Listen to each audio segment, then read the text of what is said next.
हरे कृष्णा। जब परम पुरुषोत्तम भगवान श्री कृष्ण अपनी अनंत लीलाओं से सभी को अपनी ओर आकर्षित करने हेतु इस धराधाम में अलग अलग युग में अलग अलग रूप में प्रकट होते हैं, तो उनके साथ उनके सभी निकटतम पार्षद भी उनकी लीलाओं में उनके सहायक के रूप में प्रकट होते हैं। और उनके सबसे पहले विस्तार के रूप में बलराम जी प्रकट होते हैं। इसलिए बलराम जी आदि विस्तार रूप है। श्रावण मास की पूर्णिमा बलराम जी का प्राकट्य दिवस है, जिसे बलराम पूर्णिमा के रूप में मनाया जाता है। कृष्ण और बलराम एक ही स्वरूप हैं, केवल उनके रंग में अंतर है।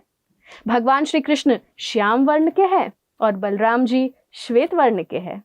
अगर श्री कृष्ण सेव्य भगवान है तो बलराम जी सेवक भगवान है।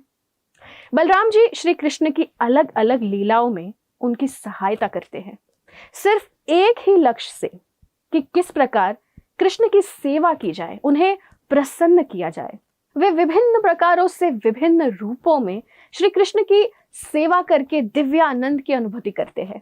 चाहे संकर्षण के रूप में इस भौतिक सृष्टि की रचना करना हो, या भिन्न भिन्न लीलाओं में श्री कृष्ण के निकटतम पार्षद के रूप में उनकी सहायता करना, जैसे राम लीला में लक्ष्मण के रूप में, श्री चैतन्य महाप्रभु की लीला में नित्यानंद प्रभु के रूप में, या चाहे आध्यात्मिक जगत का पालन करना हो, या फिर अनंत शेष के रूप में ब्रह्मांडों को धारण करना।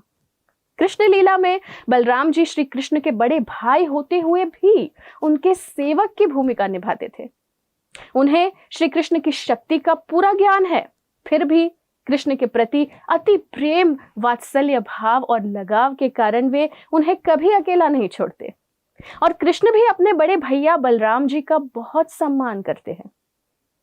कभी कभी बलराम जी श्री कृष्ण को बड़े भाई के रूप में उपदेश देते हैं, तो कभी कभी कृष्ण की नटखट लीलाओं में उनका साथ देते हैं, उन्हें चिढ़ाते हैं, उनके साथ नाचते हैं। इस प्रकार दोनों भाइयों में प्रेम भरा आदान प्रदान होता है।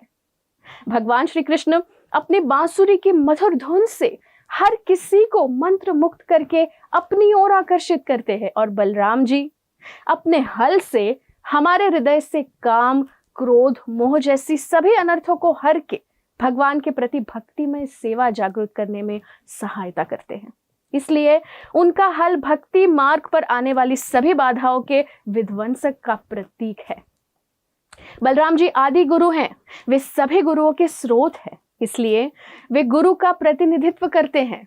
बलराम जी की कृपा से ही गुरु अपने शिष्यों को भक्ति प्रदान करते हैं। इसलिए गुरु की आज्ञा का पालन करने के लिए, साधना करने के लिए जो आध्यात्मिक बल चाहिए, उसे प्रदान करने हेतु हमें बलराम जी से प्रार्थना करनी चाहिए।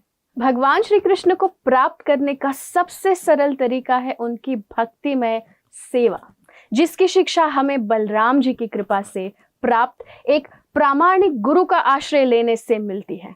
इसलिए भगवान श्री कृष्ण की प्रेममय भक्ति तथा सेवा प्राप्त करने के लिए हमें बलराम जी से विशेष प्रार्थना करनी चाहिए। बलराम पूर्णिमा के इस अति पावन उत्सव पर आइए आध्यात्मिक मार्ग में सफलता प्राप्त करने हेतु बलराम जी से हृदय पूर्वक प्रार्थना करें। बलराम पूर्णिमा की आप सभी को हार्दिक शुभकामनाएं। धन्यवाद। हरे कृष्णा।